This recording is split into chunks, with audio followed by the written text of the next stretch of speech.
Breaking news in the shooting death of an unarmed black man in South Carolina by a white police officer. Moments ago, the man who filmed the crucial video of the shooting, who until now was unknown, no, it's the same person. He get the run. Details about what happened in the moments just before he started recording.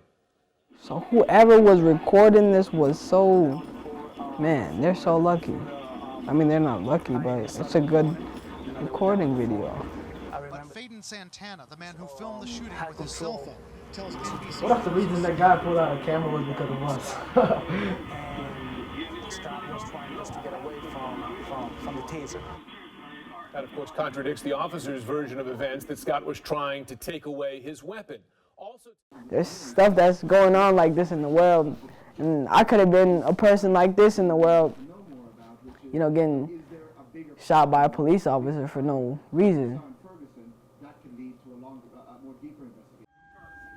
We was coming from the store, and we was just hanging around with a couple of friends, and we got pulled over by an officer. The Mensa officer said they were suspected of grand theft auto. But who does the car belong to? Kahim. He has insurance for it and everything.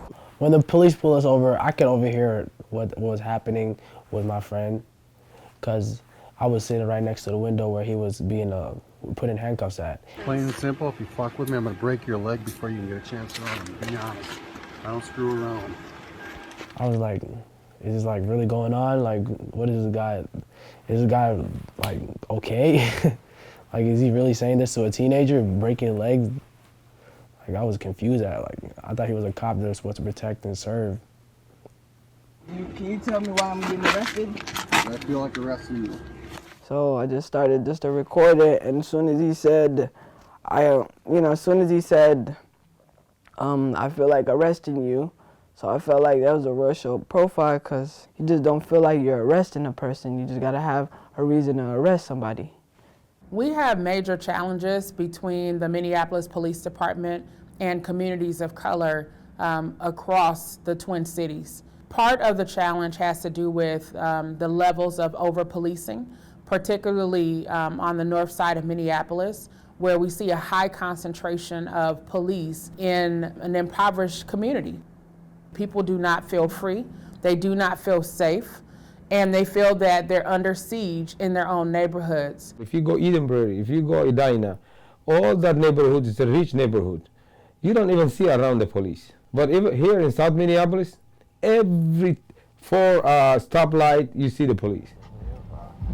And whenever they see you right away, they just follow you and check your, a plate and see if there's something wrong to you.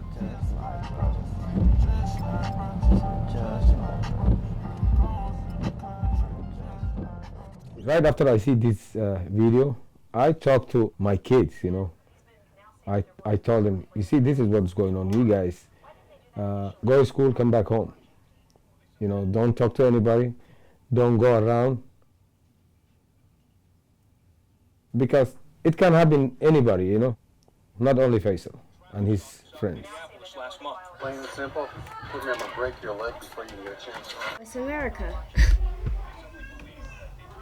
It's racial profiling. When officers are patrolling certain neighborhoods and they have their sights set on certain segments of the population, it becomes a self-fulfilling prophecy.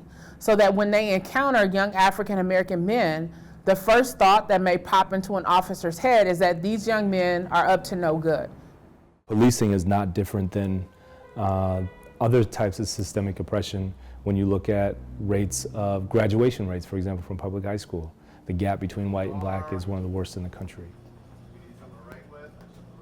Home ownership rates between white and black is one of the worst in the country.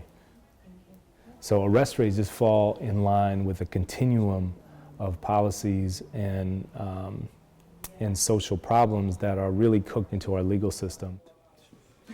For real?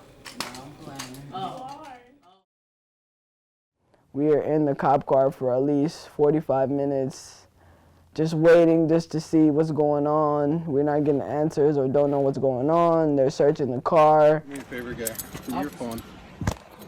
Give me your phone. He told me in the next 2 years, I'll be in a prison cell, He's just putting me down, and You know, there's other better things or other criminals you guys should focus on instead of, you know, people of racial color that's not doing nothing, just hanging out with friends. There's nothing good that comes with large numbers of kids becoming embroiled in the juvenile justice system. Or put a different way, this broken windows theory actually is quite counterproductive. It breeds distrust of not just police, but the whole system. Not all circumstances require law enforcement intervention. Rather than demonizing and criminalizing those young people, it should be more important to find out whether they have someplace safe to go. Are there community centers that are open where they could actually go and hang out and do more productive things? It's sad that all these years later we're still grappling with the same problems. But again, I believe these problems are 100% solvable if we're willing to do the heavy lifting that it'll take.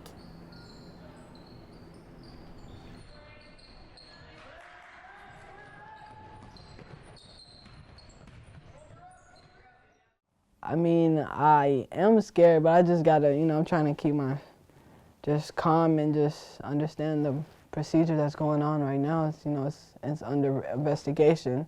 So I'm just letting, you know, everything fall into the right spots, and hopefully, you know, hopefully the officer that says the mean stuff to me gets whatever he gets for justice.